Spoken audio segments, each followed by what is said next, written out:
Are we recording? Yes, we are, Lucy. Thank you. Sorry, I couldn't see or I didn't get a notification. Okay, so welcome everybody and welcome to our Benefits and Support virtual webinar. Today's session will be delivered as a virtual webinar and we will be recording the session so that anybody that cannot attend today can watch back at a suitable time for them. This is particularly helpful for our working parents as well and people that aren't able to join us live today. So because we are recording, I do ask that everybody keeps their cameras and microphones turned off as this helps prevent interruptions and interference with the recording. If you've got any questions during the session, please pop them into the chat. We have a number of professionals on the call today and we will do our best to answer questions related to their services.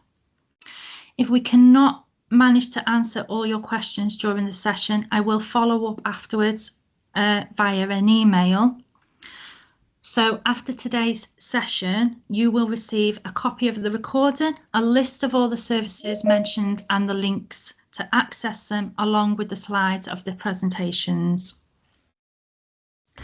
So I am now going to hand over to Citizens Advice and they are going to start their presentation. So I'll just stop sharing my screen. Thanks, Lucy. Good morning. My name's Vivian. I'm the Welfare Rights Supervisor at Citizens Advice Cheshire West. And today I'm going to be discussing the benefits and support available for children with special educational needs and disabilities. I'm going to screen share my slides now because I did want to make some amendments to them, which I'll send and share now. If anyone has any problems seeing the slides, please do let me know and a copy will be getting sent out, I understand, from Lucy post-session today. Before I start, I just want to briefly explain who we are as an organisation. So Citizens Advice Cheshire West is a registered charity and the advice that we provide is free, independent, impartial and confidential. We're a local organisation, so we support local people who live across the Cheshire West and Chester area, and we work with individuals and families facing a wide range of challenges. To give you an idea of the scale of the work we do, last year alone we helped 12,177 people in our community, and we dealt with over 52,500 individual advice issues. The areas people most commonly come to us for help with include benefits, debt, housing, relationships and employment. As well as delivering advice directly to people in our community, we also collect evidence from the issues we see every day, and that helps us to campaign for improvements and policy changes. So, for example, more recently, this has included work around proposed changes to the limited capability for work component within universal credit, and as well as proposed reforms to personal independence payment. Through the work we do, we see firsthand the challenges that individuals with disabilities and additional support needs can face, and also the impact that these challenges can have on their families. But we can also see how access to the right information and tailored advice can be transformative. It helps turn confusion into clarity, it reduces inequality, and it improves people's long-term well-being and ability to manage their circumstances. Why does advice matter? So children with special educational needs and disabilities, or SEND, and their families deserve to have the right support, adjustments and advocacy in place so that they can reach their full potential. However, the reality for many families can be very different. They often face a range of challenges, such as long waiting times for diagnosis, emotional stress and isolation, additional financial pressures, and the difficulty of navigating what can sometimes feel like an increasingly complex benefit system. So whilst you'll probably be glad to hear that I've been limited to speaking for 30 minutes today, I'm very happy to take any questions at the end. And if anyone listening today feels that they may need more detailed or personalised advice, I've included the contact details for Citizens Advice Cheshire West at the end of the presentation, so support can be accessed if needed particularly if there's a more complex situation. So that brings us to an important question. Why does benefit entitlement matter? So we know that financial support can significantly reduce stress for families, particularly those caring for children with additional needs. Children with SEN often have additional and unavoidable costs linked to their health care or support needs, costs that other families may simply not experience. And these costs are not luxuries.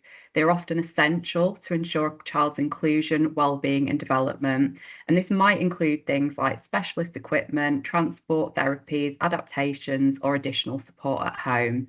We also know that for some parents or carers, work can become difficult or even impossible in some cases because of the level of care that their child requires. Caring can be extremely intensive, and in many cases, it's under-recognised and unpaid. That can lead to a reduction in household income at the same time that costs are increasing. So that's why ensuring that benefit entitlement is fully understood and maximised, and why it's so important. It helps families maintain financial stability, reduces stress, and ensures that essential costs can be met. So without the right financial support, we find that families face greater inequality, social exclusion, and reduced opportunities for both the child and the wider family. And it's about making sure that those additional needs don't become additional disadvantages. So with that in mind, let's have a look at some of the key benefits that those in the SEND community may be entitled to. Sorry Yeah, to interrupt, but is there any chance you can go into present mode to make the slides look a little bit bigger, please? I think yeah, let me see what I can do. if you go to Are they showing it too small for you? we're seeing your whole window. That yeah, and Oh it's no, that's such a shame. Give me a second. Let's see what we can do. Let me pop it into slideshow and again and see if that helps. yeah. I think slideshow would be better. Thank you. That's Yeah, better. no Great. problem. No worries. Okay. So on this slide, I want to go through some of the key benefits that might be available to families who are caring for a child with additional needs or a disability. There are quite a few different types of support and they've all got slightly different purposes. So it's really important that families are aware of what might apply to them.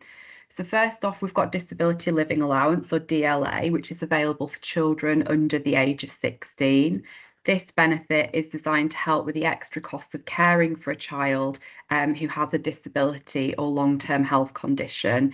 It's really important to remember that DLA isn't means tested, so it doesn't depend on household income, and instead it's based on the level of care or mobility support that that child needs. The second benefit is personal independence payment or PIP. So once a young person reaches the age of 16, they may move from DLA onto personal independence payment, which is usually referred to as PIP. And PIP looks at how a health condition or disability affects daily living and mobility. It is assessed slightly differently from DLA, and it's based on a points-based system across different activities, such as things like preparing food, communicating, or moving around. And again, like DLA, PIP isn't means tested, so it's focusing on the individual's needs rather than household income. Next, we've got carers allowance and carers credits. So they're designed to support parents or carers who spend a significant amount of time caring for someone with additional needs. Carers allowance provides financial support for people who are spending a substantial amount of time providing care. But alternatively, for those who may not qualify for the allowance itself, carers credit can still be really valuable because it helps fill gaps in a person's national insurance record. And that's important because it's going to contribute towards future entitlement to things like an enhanced state retirement pension. Another benefit that may be relevant for young people aged 16 and over is New Style Employment and Support Allowance. I'm really geeky about this. I totally nerd out over it because it's something we see time and time again that gets missed, and it's invaluable. It's also known as New Style Employment and Support Allowance. And in some situations, families can make a credits only claim for young people who are in full-time education. I'm going to talk about this more today. It can act as a future gateway into universal credit later on. So it's a really useful step to consider taking to ensure that not only that young person's national insurance record is protected, but as a gateway to future benefit entitlement post 16. We've then got universal credit or UC. So that's a means tested benefit and it supports individuals and families on a lower income. Families may receive additional amounts within universal credit if they have a child with a disability. Because it's means tested, eligibility does depend on things like household income, savings, and circumstances. But for many families, it is worth looking into entitlement for because it can provide important financial support alongside other benefits such as DLA or PIP. And finally, a bit of an obvious one, but again, we do see it getting missed. So we've got child benefit. So many families will already be familiar with this. I'm not going to speak about this in depth today, but I did feel it was important to highlight. The primary carer can claim this if they're responsible for a child up to the age of 16, or up to the age of 20 if the child remains in approved educational training. It's currently paid at £26.05 per week for the first or eldest child, and then it's £17.25 for any additional children. Even if someone feels that they might not need the money from child benefit, it is still absolutely worth making claim because, again, it provides national insurance contributions that counts towards someone's state retirement pension. So we would urge people to consider making an application for that if they have eligibility there as well. So hopefully, as we can start to see, there are many different types of support available. Each one plays a slightly different role in helping families manage the additional responsibilities and costs that they might have caring for a child with additional needs. And in the next section, we're going to look more in depth at DLA versus PIP and how families can look to access or apply for that support.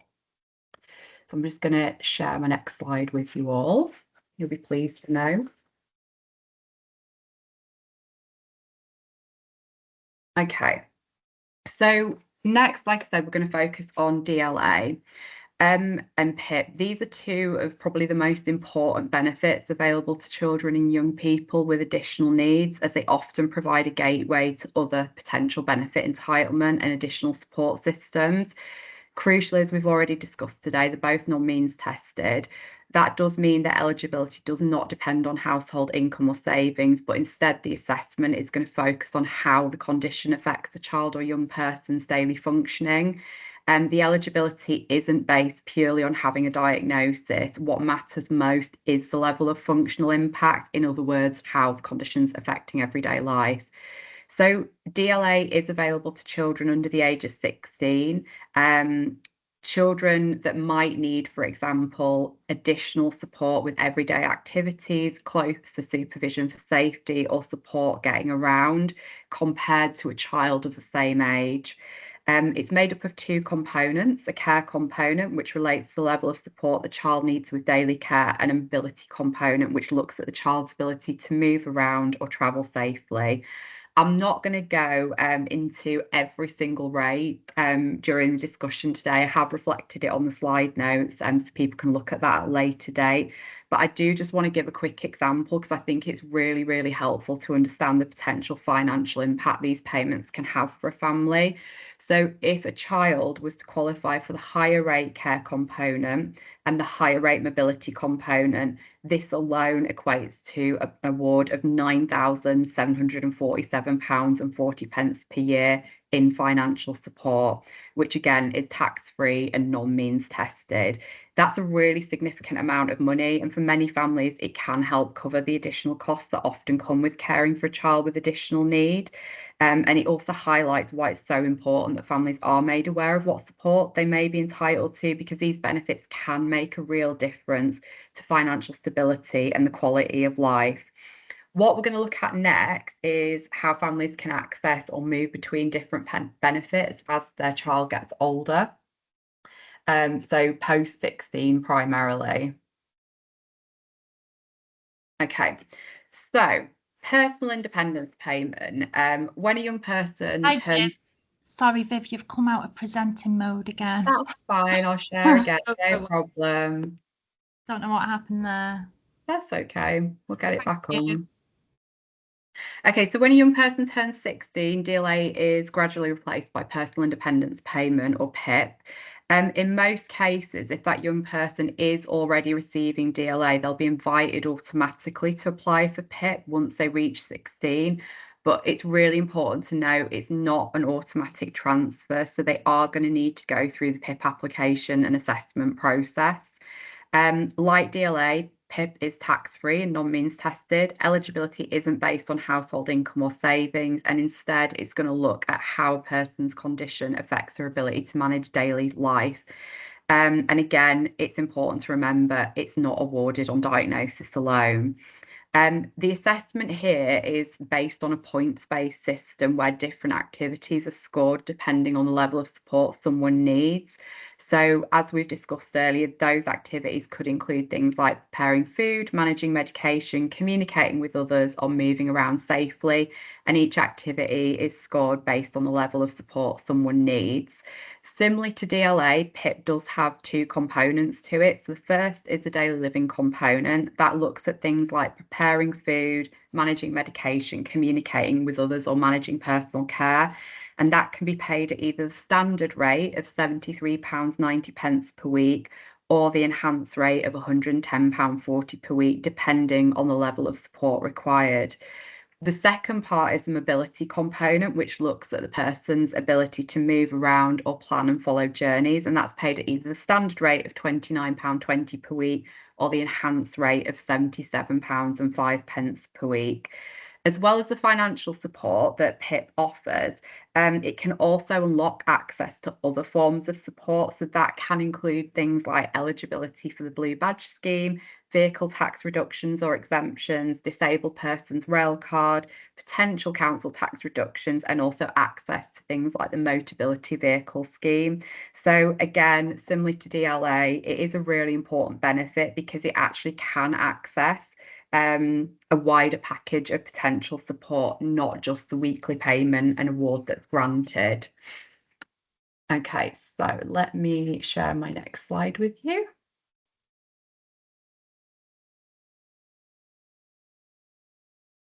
Okay, so New Style Employment and Support Allowance, or New Style ESA. So I wanted to link this in with the PIP because again, it's happening post 16, and so it's a really good time to start to think about the two things side to side. And I think it's really, really important that we are sort of starting to be strategic and think ahead as that child approaches the age of 16 so that we can protect them longer term and support them with those disabilities and long-term health conditions. It's a really significant point in the benefits system because at that stage, young people can begin to interact with the benefits system in their own right. In some situations, they may eventually move away from being part of their parents' benefit claim altogether. Post 16.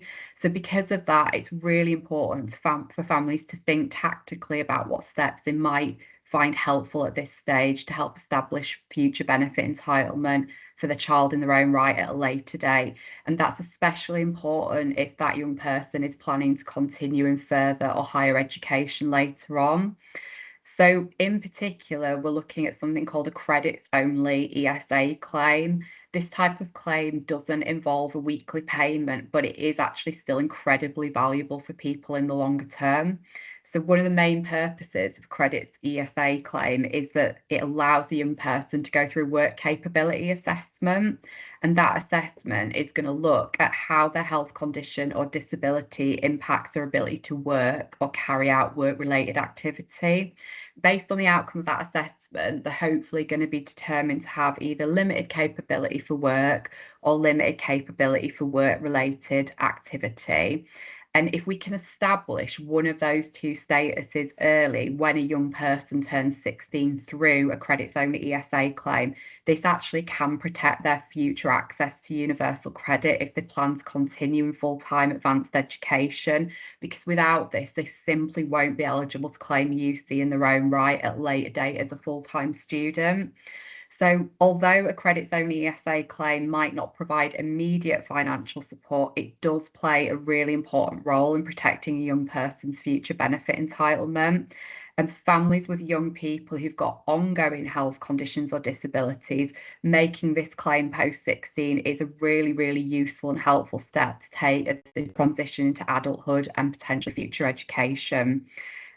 Also worth noting post 16 is that as that child turns 16, it is worth thinking about whether they've got the ability to manage a benefit claim independently, or whether that would be challenging for them.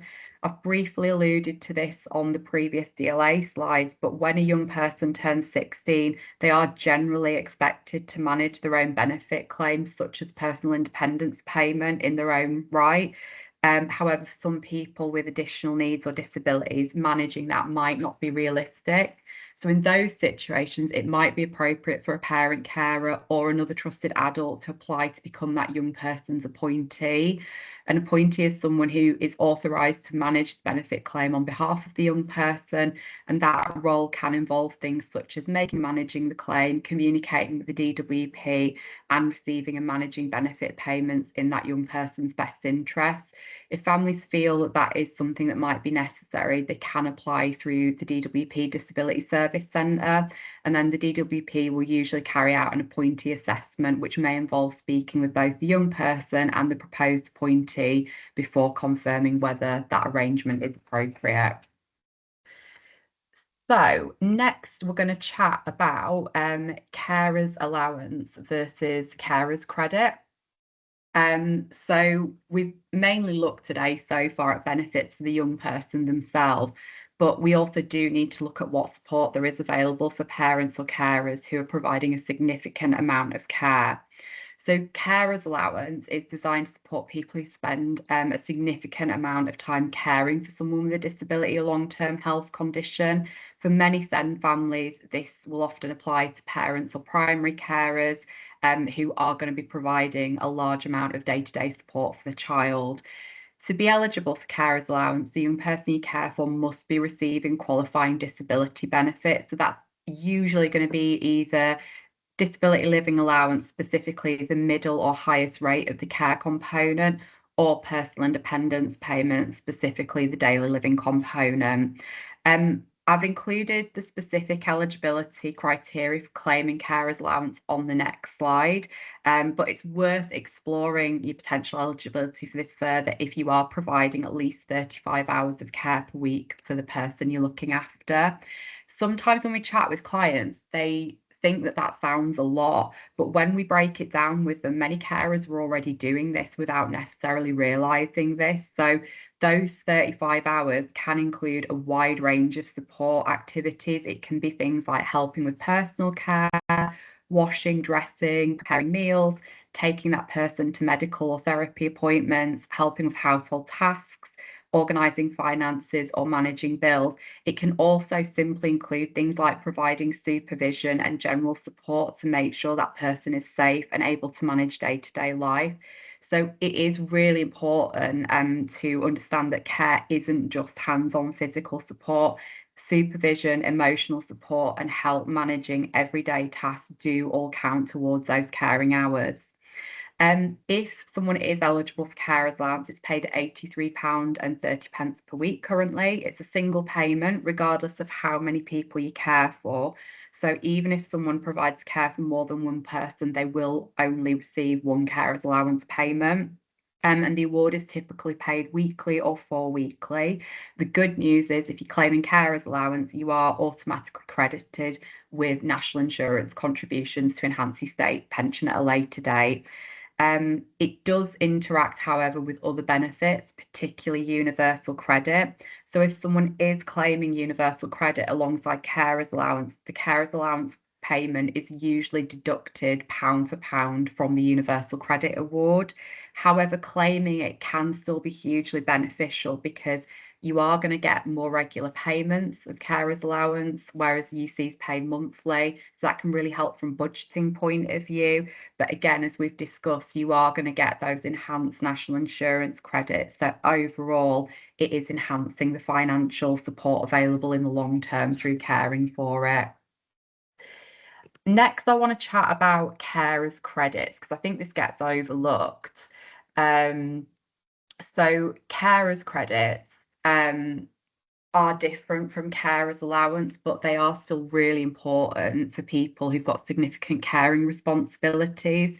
They're designed primarily to protect a person's national insurance record. So it matters because if someone is spending a lot of time caring for another person, they may not be able to work or pay national insurance contributions in the usual way. So over time, that could create gaps in their record and reduce the amount of support they receive in retirement. So carers credits helps to fill those gaps, so caring responsibilities don't negatively impact someone's eligibility for enhanced financial support later in life. To qualify for carers credits, criteria is slightly different, but a person must be aged 16 or over, they must be under state pension age, and they must be providing at least 20 hours of care per week for someone. Like carers allowance, the person you care for typically must also be in receipt of a qualifying benefit. However, even if that person you're caring for doesn't receive one of those benefits, it is still possible to qualify in some cases. So in those situations, when applying for the carers credits, you can complete something called a care certificate. That needs to be signed by a health or social care professional, and that confirms that you're providing a required level of care. And it can be really useful to consider claiming it if you don't qualify for carers allowance. So someone might not qualify for carers allowance if they're studying full time, if they're working slightly above the earnings limit, or if the care they're providing is under 35 hours per week. So it can just help with those gaps if you need to take time out of work there. And it's just there to ensure that your future pension entitlement is protected and that you're not penalised from having care duties. So we're going to chat about universal credit next, which is the biggie, isn't it? There is a lot of support available with this, which I'm going to discuss as well today. So universal credit is a means tested benefit. Apologies, it's just taken me to a different slide. You can use David helpfully put in the chat, if you just tap your space bar, you shouldn't have to keep going into. Yeah, I was doing that and it's not worked for some reason. Apologies. I don't know if it's because it's Google Slides that I'm on, so apologies. That's why I was going to try and convert it into PowerPoint. If you can bear with me, if you can humour the tech errors this morning, I would appreciate it. But hopefully you'll get a copy of the slides at the end.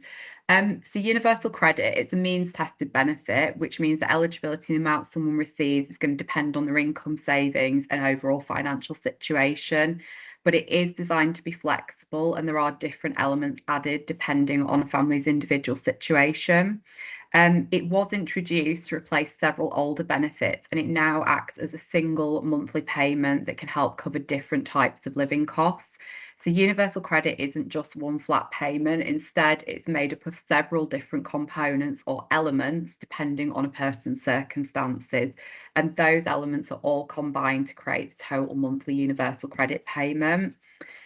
People may be able to claim universal credit if they're out of work, working but on a low income, which includes part-time work or self-employed work, or if they're unable to work, for example, because of health condition, disability or caring responsibilities.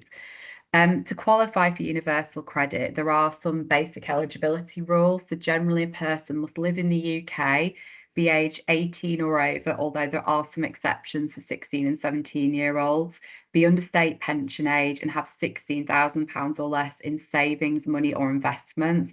And that savings limit can also include things like property that someone owns but doesn't live in. There are also rules around education, as I've alluded to previously. So in most cases, someone cannot claim universal credit if they're in full-time advanced educational training, unless a specific exception applies. So this is going to be particularly relevant, as we've discussed today, for young people with additional needs who are continuing in higher education, which is why it is important to think about that strategic planning once they turn 16 and things like the credits only ESA claims. For SEND families, universal credit can sometimes include additional elements. So, for example, where there's a child with a disability or where someone has caring responsibilities. And I'm going to include an overview of the different universal credit elements on the next slide so you can see how the system is structured. Because of time constraints today, I'm not going to go, you'll be pleased to know, into each and every one of them. But instead, the slide's just there to give you a general understanding of how the different components fit together and how support is calculated, which I hope you will find helpful. It's working now. Apologies. Thank you, David, in the chat. Okay, so I'll just leave that there for a second. But like I say, there are going to be copies sent out to people. How do you get support with claiming universal credit then? Because it is a complex benefit, and it is, I think, for a lot of people, especially people who might have been on older benefits, quite overwhelming to get your head around to begin with. There is support available for people who are wanting to make a new universal credit claim. Applying for universal credit, it can feel complex, it can feel overwhelming, particularly if you're unfamiliar with the system or unsure about what you're entitled to. But we do have a really useful service at Citizens Advice, and it's known as the Help to Claim service. So I'm going to put their contact details there. It's a specialist service specifically designed for people who are making a new universal credit claim. The service can provide initial eligibility checks, individual benefit calculations, tailored advice based on someone's circumstances, and also practical support with submitting the claim itself. And that support is available from the very start of the claim right through until the person receives their first correct universal credit payment. Advisors on this service can help people understand the process, check information, and resolve issues if something doesn't seem right. And the Help to Claim service is open Monday to Friday, 8 till 6. And advice is provided remotely, so it's either by phone or web chat. They also offer free translation services, and that includes British Sign Language. So that's to ensure that the service is accessible to as many people as possible. Additionally, Help to Claim advisors can initiate conference calls between their client and the Department for Work and Pensions. So that can be really useful if someone needs support communicating with the DWP or resolving an issue with their claim. I've included the contact details for accessing this service on the slide, and I'll also share them in the chat today for anyone who might find them useful later on. That way, if you are working with families or individuals who might need support with a universal credit claim, you'll have the information available to you to signpost them directly to the service. So before we finish today, I just wanted to briefly highlight some other sources of financial and practical support that might be available to families with SEND children. Whilst benefits are a really key part of financial support, it is also important to remember that local services and charities can play a valuable role in supporting families with additional needs. So an important area of support does come from local authorities. Under the Children's Act of 1989, local authorities have a duty of care to support children with additional needs and their families. That can include a range of services depending on the family's circumstances. So, for example, that support could look like short breaks, respite care, aids and adaptations to the home, at-home care services, holiday play schemes, or sometimes it could even be financial support towards specific costs, such as, regular travel to hospital appointments. In some cases, families may also be eligible for direct payments, which allows them to receive funding directly so they can arrange and manage their own care or support services. So if families want to explore this type of support, the first step is normally going to be to contact the social services team at the local council. The council should then arrange a needs assessment, which looks at the child's circumstances and the level of support that family might require. And the outcome of that assessment will help determine what services of support might be available. Another helpful source of support is the Family Fund. So that's a charitable organisation that provides grants to families on lower incomes who are raising a child with a disability or serious health condition. Following a financial assessment, the Family Fund can sometimes provide grants towards specific costs. So that's included things like furniture, essential household items, clothing or toys, family days out. For a lot of families, that can provide some really valuable breathing space and also improve quality of life. If anyone wants to explore that information further, I have included the Family Fund website on this slide, and you can then have a look to see about what other information and support they have. With all that we've discussed today, it is really, really important as well to remember in terms of benefits that all benefit decisions can be challenged. So if an application isn't successful the first time, families shouldn't feel that this is necessarily the final outcome. In many cases, decisions can be reviewed or appealed, particularly if there's additional information or evidence that wasn't considered as part of the original application.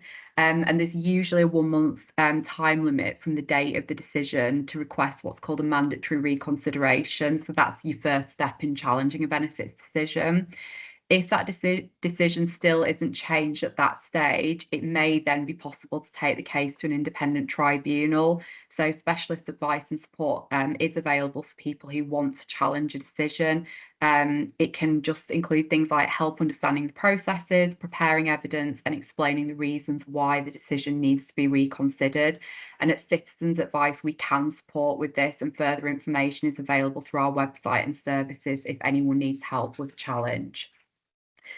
So finally, I've included links to some useful resources here, which you're welcome to refer to after the session if you'd like more information. Ultimately, understanding the benefit system and the wider support available can make a real difference to families caring for children with additional needs. Today, we've looked at a range of financial support that may be available to families caring for children and young people with SEND, including benefits such as DLA, PIP, universal credit, and support for carers, as well as some additional help through local authorities and other organisations. I hope this has given you a clearer overview of the system and some of the key points to be aware of, particularly when supporting families to understand what they may be entitled to and where they can access further advice. Thank you so much for listening today, and I'm very happy to answer any questions that you may have in the chat. Thank you very much, Viv. That was really useful. We had a couple of people joining a bit later, and for those people joining a bit later, we are recording this session and we will send the recording out and the slides to the presentation out. If you've got any questions for Viv in the chat, please use the chat, and Viv will do her best to answer questions. Viv, if you could put some of those links in the chat as well. I will send the links out.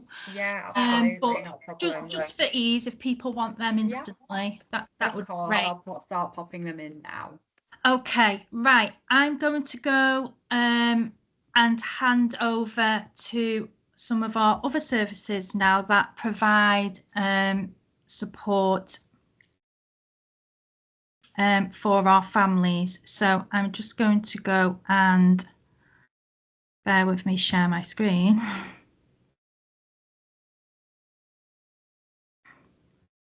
And I'm going to use that useful tip from David in the chat because I didn't know that, so that's really useful for me.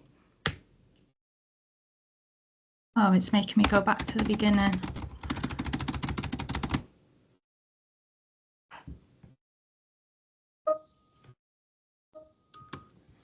Actually.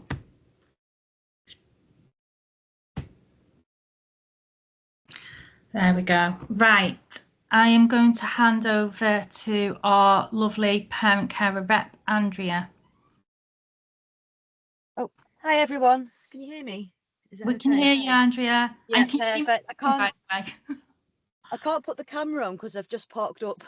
So I've just been driving. But so basically, so my name's Andrea, and so I have two girls. I've got Alice, who's 10, and she's nonverbal autistic, ADHD, and I'd say undiagnosed learning disabled. She attends Hinderton School. And I've got another daughter, Rosa, she's 7, and she attends Huntington School. And I realised that there wasn't much around this area to help send families and parents and carers. So I thought I'd use locally the local pub to see if they could actually provide us a coffee morning. So they were happy to provide this for us.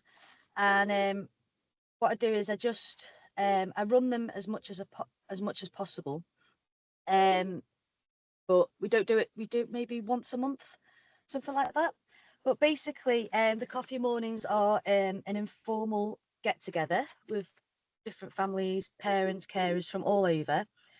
It's relaxed, welcoming space where parents and carers and children with children and adults with special educational needs, and they can come together to support one another. because I know as a parent myself of a SEND child, it can feel isolating. So coffee mornings can help families and to make sure that they don't feel alone. They're informal, friendly, and open to everyone. Because as all of us know, we understand the challenges and we also understand the joys. So it's nice to share all the different progress that our children and adults are making.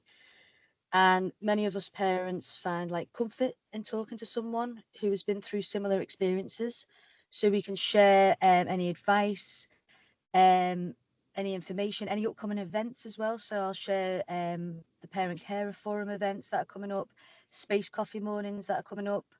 I talk about live. We talk about everything and anything that people can share.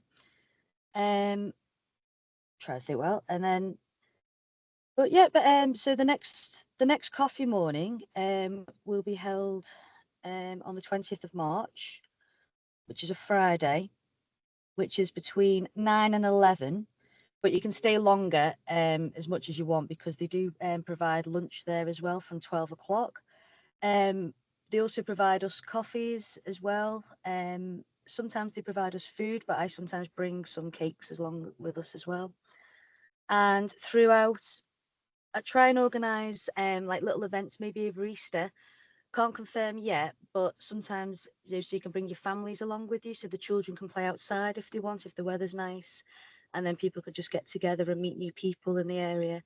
We have a lot of people that come from mainstream schools as well that need to find the support, because obviously, I say obviously, but sometimes it can be quite hard for parents to access SEND support in mainstream. And then, but yeah, basically that's what we do. So it's just an informal get together. There's no stress, there's no, you know, we just talk about whatever you want to talk about, and it's lit. And the room that's provided for us is in the conservatory area, but again, you can go off and sit on your own. It is literally just for us, so no one else in the public is there, so no one can hear our conversations and things like that. So I hope that hopefully that's useful. That is really useful, and thank you, Andrea, for that. It's a really nice introduction on parent coffee events and the importance of peer support. I think we've had this discussion before, that we find the most support from learning from other parents, don't we? And having that emotional and peer support. So thank you for that introduction to your coffee event, and I really hope that if anyone's in the area, that they would be able to make it and join you, because Andrea's got a wealth of lived experience and professional experience as well. So and well done, Andrea. They are very well attended as well, aren't they? They are very well attended, and also just to let you know, the Rake and Pikel is actually next to D Banks as well. So if any people are dropping off the children at D Banks, you can always just pop along straight away after you drop off to the coffee mornings as well. Wonderful, thanks for that. That helps. Thank you. Thank you. Thank you, everyone. Bye. Bye. Bye. I'm now going to hand over to Claire from Cheshire and Warrington Carers Trust. I can't see what's going on in the background, so you're going to have to tell me when you want me to move the slides, Yeah, Claire. that's absolutely fine, Lucy. Yeah, that's fine. Okay. So I'll just basically introduce myself. Some of you may know me already. My name's Claire Gallagher. I'm the Children and Families Lead and Parent Carer Support Coordinator with Cheshire and Warrington Carers Trust. We're part of a national organisation, Carers Trust, but we're the sort of local branch of that. And we've been going for over 30 years now, covering both Cheshire East and Cheshire West. So I've just popped on our contact line number on the bottom of that slide.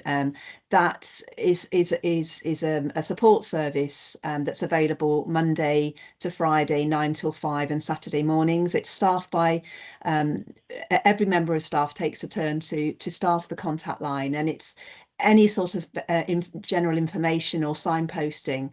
There's always somebody there that you can talk to at that time, and then, you know, if, for example, it's related to anything to do with parent carers, that gets forwarded directly to me, to obviously contact the person concerned as soon as possible, really, if it's something urgent. Okay, you can carry on now, Lucy. Okay.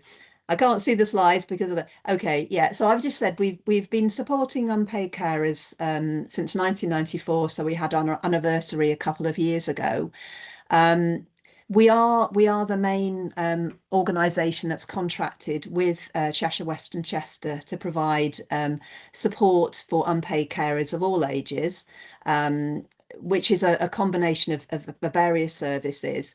So in terms of our universal offer for all carers, we offer a information, advice and support on a bespoke one-to-one situation, and various support groups. So in terms of our contract with the local authority for parent carers, we only now have two, one in Northwich, in our office in Northwich, and one which is a roving one really, in Chester and Ellesmere Port, and that's sort of very much activity based, and the support worker that runs that does all lots of exciting, interesting things, and they're both held once a month. We also have, as part of our universal service, as long as you're registered with us, everything that we provide is free for you as the carer.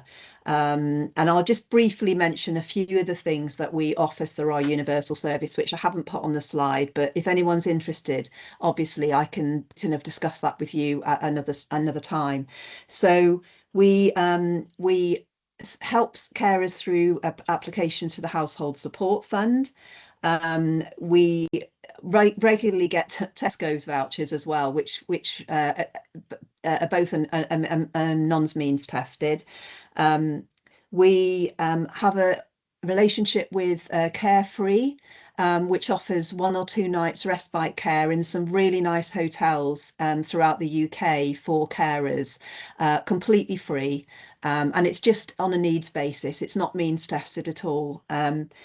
We also have something called the Carewell Fund, which is a small amount of money for carers that they can use really to spoil themselves and have a little bit of me time. So typically carers use it for, well, we've had a whole variety of things. It could be 1 or 2 nights away, a spa day, you know, getting your nails done. I had a gentleman that wanted a whole load of new fishing tackle equipment for his hobby. So it's a whole range of things, and they're obviously all available through ourselves. We also have, as part of our national offer, something called the Carers Trust Fund, which is very means tested though. You can apply for up to £400, but that's absolutely the upper limit. And that can be for a whole variety of things, ranging from, you know, white goods to short breaks. It used to cover driving lessons, but unfortunately they've stopped doing that now, which is a real shame, because that was, you know, that was really popular with the parent carers. So in terms of the support that I offer, because the amount of support we offer to parent carers, unfortunately, is actually quite limited. I actually have 2 projects at the moment on the go. One through the Westminster Foundation, which covers rural Cheshire West, and that's mainly around the Chester area. So all the way from sort of Christleton through Tarporley, Tarvin, Tattenhall, Frodsham and Malpas, and Helsby, all the areas around, rural areas around Chester. And that's actually just been renewed now for a further year. I put in for some extra funding, and that is a whole variety of sort of information-based events. We have coffee mornings, one-to-one support for myself. I provide support with benefits, but not to the extent the Citizen Advice Bureau does. I was trained a few years ago to do benefits, help with benefits, but predominantly it's DLA and PIP. I don't tend to anything sort of a universal credit or anything like that. We always tend to signpost to the Citizens Advice Bureau for things like that. But I do offer that service as well. I also offer one-to-one support for SEND support for advocacy in terms of parent carers who are perhaps thinking of making a EHCP parental request for an assessment. I can attend mediations, SEND support meetings in schools, either in person or on Teams, as well as emotional support generally. The other bit of funding that I have is through the Marjorie Body Trust, which is targeted at Blacon, the Lech, and a lot of areas in Ellesmere Port, because we realise that Ellesmere Port doesn't really have a lot of support. I know Koala do a brilliant job there, but in terms of other things, there isn't a great deal going on in terms of parent carer support in Ellesmere Port. So that was something that we obviously decided needed sort of targeting. All the same things with Ellesmere Port, and including I've just got the slide here is just some activities that I put on for last summer. Obviously very aware that trying to find somewhere for your child with SEND over the summer holidays is often really challenging, and it's quite nice to do things as a family. So I laid on 4 summer activities last summer, and I'm hoping to do a similar offer this summer as well. Both for rural Cheshire West and also for the project under the Marjorie Body project as well. So Lucy, can you go on? Yeah. So the next slides are quite boring, really. They're just basically our flyers for our support groups.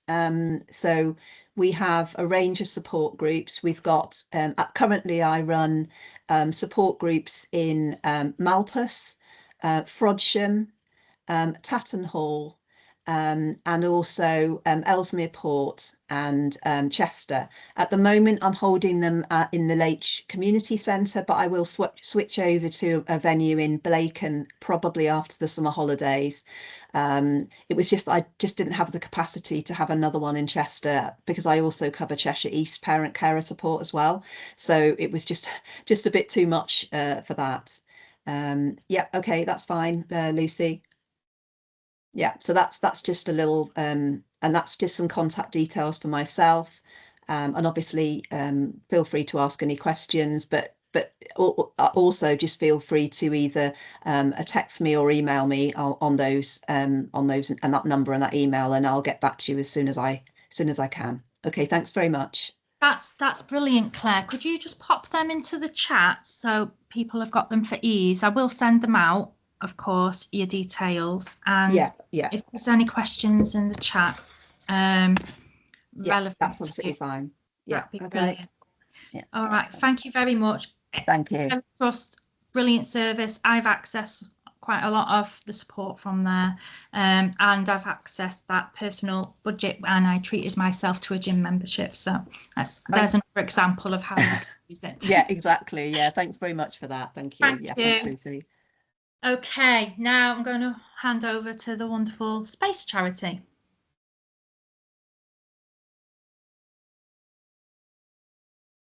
Lucy? Hello, is it working? It's working, yes. Fabulous. Thank you, Lucy. I'm Lucy, and I am currently interim CEO at Space. So Space is a charity, and we're based in Chester. We support children with additional needs and their families. So in terms of the centre, we have an accessible soft play, a sensory room, and activity room that we hold arts and crafts, sensory play, messy play in. So services for children include family play sessions that we run both at the weekend and in the week. We have Little Stars early years groups, after school clubs, and we have sibling support groups as well that run twice a week. So to access any of these, a formal diagnosis isn't required. It can be a child at the start of their journey, just getting onto the pathway.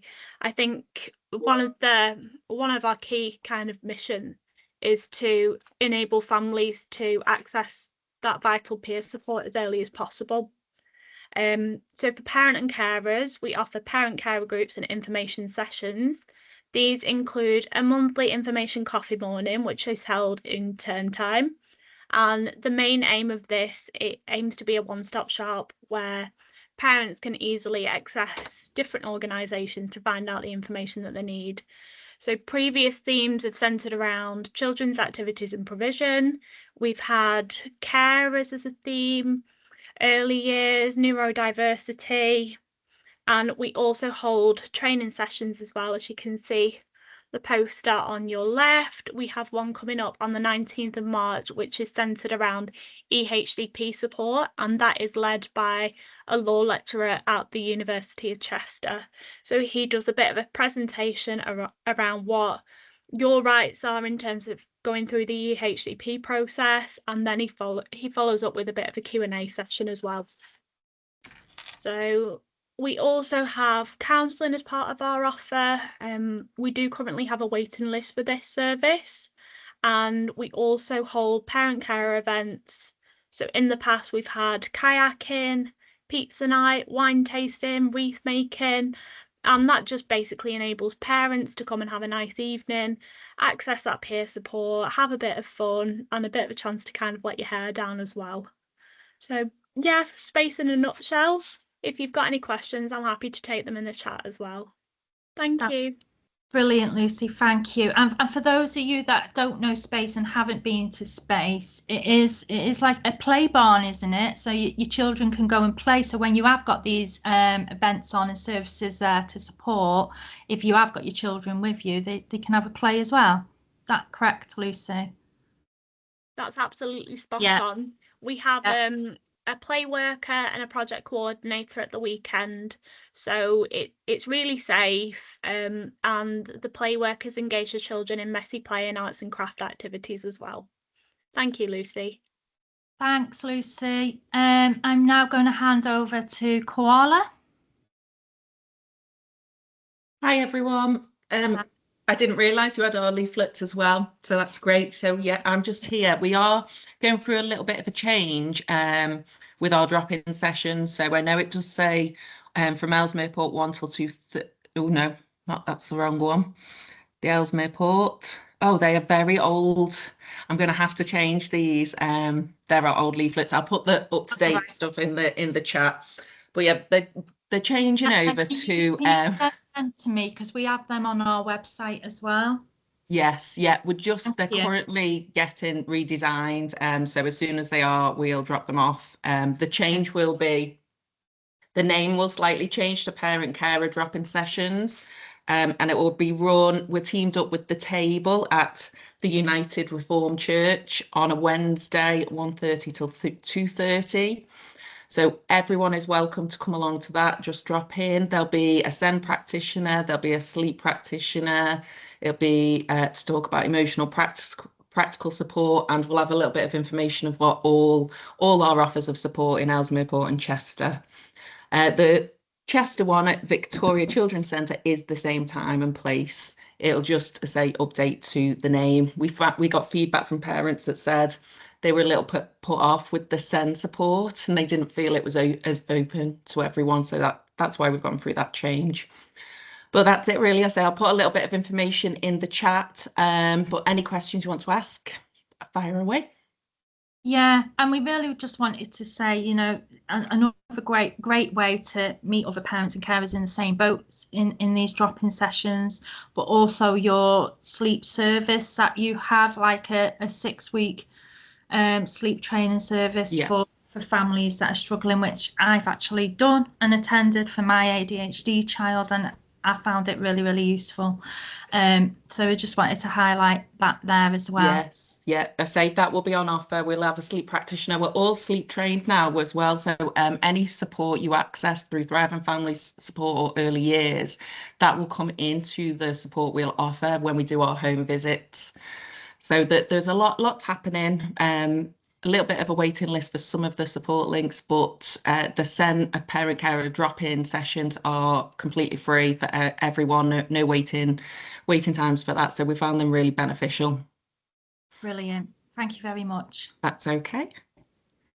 I'm going to hand over to Pettipool in the community now. Hi everybody. Hi. So Pettipool in the community, we have just moved to a new site. We are now in the centre of Northwich. We are right next door to the Carers Trust and not far from DSN also. So for us, we are a 16 plus service, and we run at the moment Monday to Friday, 9 a.m. till 3 p.m. And we are accessible to young adults with additional needs, learning difficulties, disabilities, and we provide a range of activities. We offer a minimum of 3 different activities per day. These can range from independent living skills, cooking, budgeting, going out shopping. We do volunteering opportunities. During the summer, we have a gardening group that attend various different locations. We offer swimming, social activities, going to the cinema, pub lunches. For instance, yesterday, a group of our members went to Wildwood in Northwich and created their own pizzas. We have a gardening group out today. So if you feel that you have a person who would benefit from this, then please do get in touch. Our email and phone numbers are there on the leaflets, and we'll be able to get in touch with you, send out our admissions forms, discuss anything around local authorities, etc., who you can get funding through to access our service as well. And we are hosting coffee and conversation mornings. These are every Friday. We have one at Ellesmere Port, which is coming this Friday at Theatre Porto, and the following Friday is not going to be at Winsford Library. It's going to be at the Apps building on Denton Drive. I will get a new slide out for you there, Lucy, so you'll be able to update that one. But the Theatre Porto one is the same. And if anybody has any questions, if you would like to discuss anything, what we do, how to access us, then drop us a comment in the chat, or on there we have our team email and we have our duty phone number as well. Brilliant, thank you. Thank you. Thank you very much. If you can get that updated flyer to us, we have a section on our website, the Parent Coffee Events section. We do try to keep all these events that are going on in one place to share with parents and carers. So this is where I've pulled it from. Yeah, so we thanks, do need Lucy. I'll get that across to you. Brilliant. All right, thank you. And we have the early help, Donna. Hi, Lucy. Hi. Hi. Hi, everyone. So I'm Donna. I'm from the Early Help Navigation Service. Cheshire West Council put this service in, I'd say, a year and a half or so ago. It was kind of limited to a footprint initially, but it has been extended now, so we cover a vast area, which is good news. So we are a signposting service, and we help families to understand what support's available both locally and nationally. When we do go out and talk to families, it's the case that they're not aware of what services are out there. So that's kind of where we come into play. And it's our aim really just to make it easier for families to find the right help at the right time. Age-wise that we work with is anything from 0 to 19 and then up to 25 with SEND. So it's quite a vast age range there. And our aim really is to make it easier and more accessible for families and just less confusing for them. So if they don't know where to start, they don't know where to go, then they just come to us and we can help do that. So basically we work alongside families, kind of not to take over or anything like that, but kind of to guide them and advise them of their options. We help families understand what's out there. and what's available and how to access it. So the examples of things that we help with is parental and behaviour support, mental health and wellbeing. We have some SEND information and guidance. And then also things like community groups and activities, especially half-term programmes that get run throughout half-term from the council, financial advice, domestic abuse support. So as you can see, it's pretty much a one-stop shop. It's pretty much everything and anything.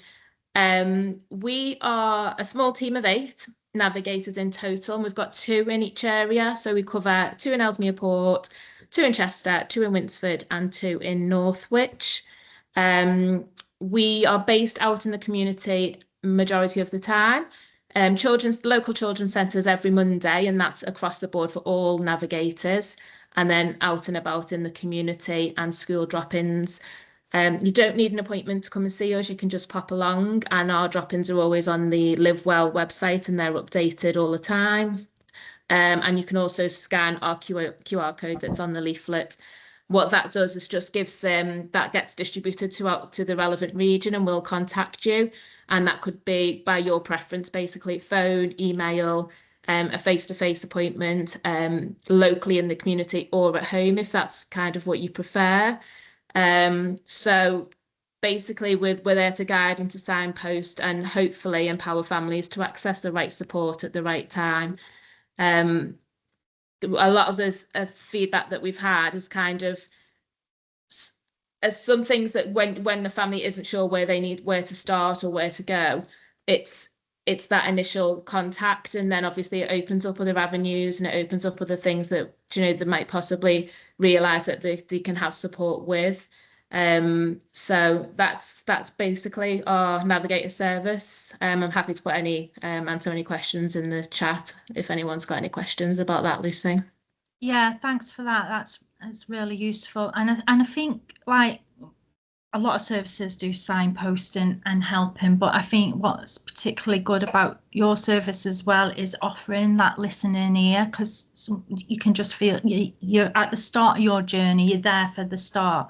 For parents and carers at the start of their journey, or just absolutely feel completely overwhelmed and where to start. So yeah, we found that a lot as well, because some families might come to us with something, and like I say, it opens up other things, but then it's all well and good signposting them, but it's that in itself can be a little bit overwhelming. So we do also offer short-term support up to about 10 to 12 weeks. We can work with a family and kind of do a bit of a handhold and step-by-step thing.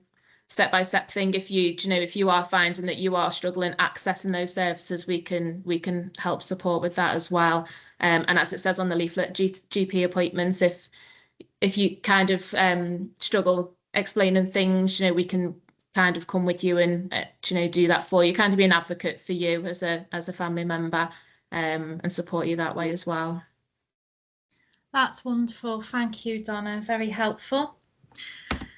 I'm now going to, so we do have other charities and services that are helpful, but not everybody can be here today. So I am now going to highlight some of these services available for our families in Cheshire West and Chester.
Hi, I'm sorry about that. I don't know why the sound went off. Can you hear me now? Yeah, we can hear you now, Lucy. How odd. I'm going to have to start that bit again, aren't I? I don't know where I got up to. It was the disability positive slide, Lucy. From there onwards, we couldn't hear anything. Right. Yeah, that one. Yeah. So you couldn't hear me at all talking about this? No, nothing came out at all. Right. Yeah. Apologies about that. Apologies for that. I've really no idea what happened there, so I'm going to start again.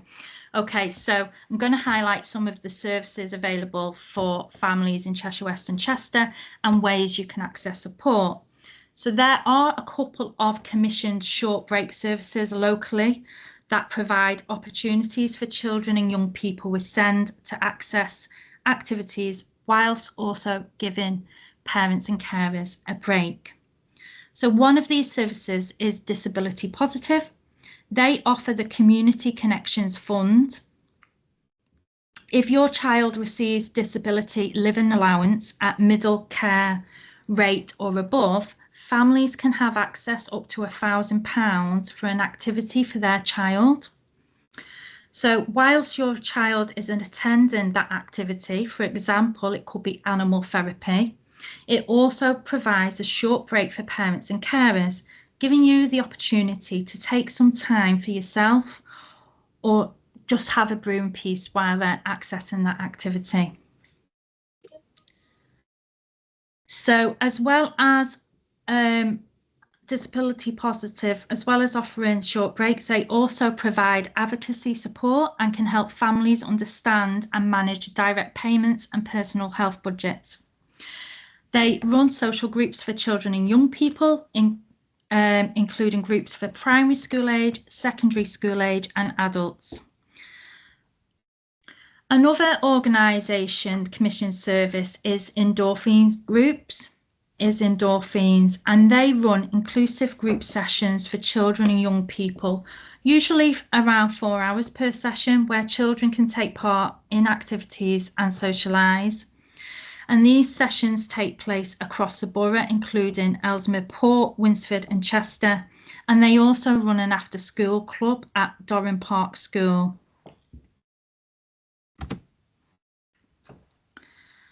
So at the Parent Carer Forum, we also run parent carer coffee events in partnership with Starting Well. We've already held several this year in the Starting Well centres, and the next two events that are coming up are in May and June. And you can, I haven't got the locations on them ones, but I'll make sure I'll send them out in the chat, but that is also on our website. These sessions are a great opportunity for, again, meeting other parents and carers, connecting with local services, and speaking with professionals. At these events, we often have organisations attending, such as the Early Help Navigators, members of the disability team and other local services. So it's just another great way for families to build connections and access support locally.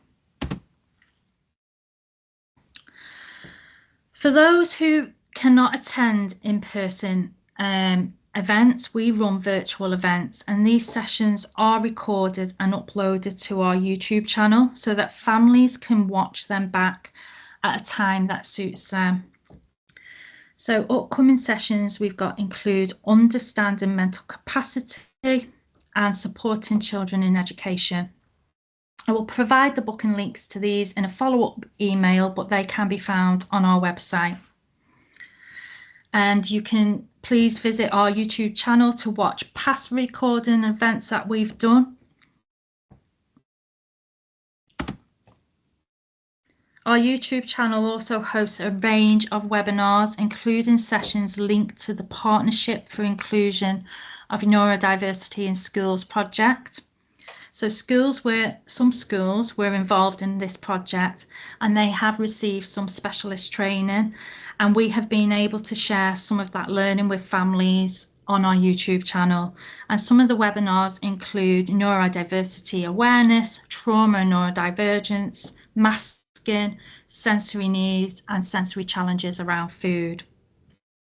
So these sessions can be really helpful for both parents and professionals supporting children with additional needs. Earlier this year, we hosted a session from Cheshire West Send Information and Advice Support Service. They explained what they do and how they support families, and gave an overview of the SEND processes, including the SEND Code of Practice and educational healthcare plans. They offer support in understanding SEND law, preparing for meetings, mediation, and just generally navigating the SEND system. So again, all that is on our YouTube channel that you can go back and have a look at. So I just wanted to highlight some of the other coffee events and support that's happening in the local area. Across the borough, there are a number of them. For example, Autism Practical Support, previously known as CHAPS. They have regular coffee sessions, family activities, and they have a parent empowerment course focused on autism and practical strategies for supporting your child. Another wonderful local charity is Tiny Steps, and they provide accessible activities for children and young people, and it's another way, an opportunity for parents and carers to connect. There's also national organisations offering helpful support and resources. One example is Contact, the charity for families with disabled children. They offer a range of webinars on topics such as speech and language, behaviour, toileting and education support. And they also offer a listening ear service, which provides a one-to-one telephone appointments for parents and carers who may need emotional support or just someone to talk to. We've got Send IAS on there, the IAS service, which I just mentioned about when they came to present for us, and we've got their virtual webinar up on our YouTube channel. And then we have another useful resource, which is the Cheshire West and Chester local offer, which sits within the Live Well Cheshire West website. Now, this acts as a one-stop directory for SEND support across the borough, including things like activities and groups, health services, education support, and social care services. So it's often the best place to start when looking for local SEND services. However, it is tricky to use, and it can take some time to find what you are looking for. So I hope you found today's session useful. If you could please scan the QR code and leave us some feedback, that would be really helpful for us to improve our future sessions. We only ask 3 quick questions. If you can't scan the QR code, just pop it in the chat. What went well, what didn't go so well, and even better if. And your feedback really helps us shape the future events and understands what families find most helpful. Staying connected. The best ways to stay up to date with everything happening locally is to sign up to our monthly newsletter, follow us on Facebook, visit our website and connect to us via email or phone, and subscribe to our YouTube channel. Thank you very much. I'm going to stop sharing. And we can now stop recording, and we've got 10 minutes left. So if anyone, we could, once we've stopped recording, we can take our mics off, cameras off. Let me just see. Okay. So that is a bit of a whistle-stop tour of what we've got going on in the borough and our wonderful services that can help. Does anyone like to ask any questions?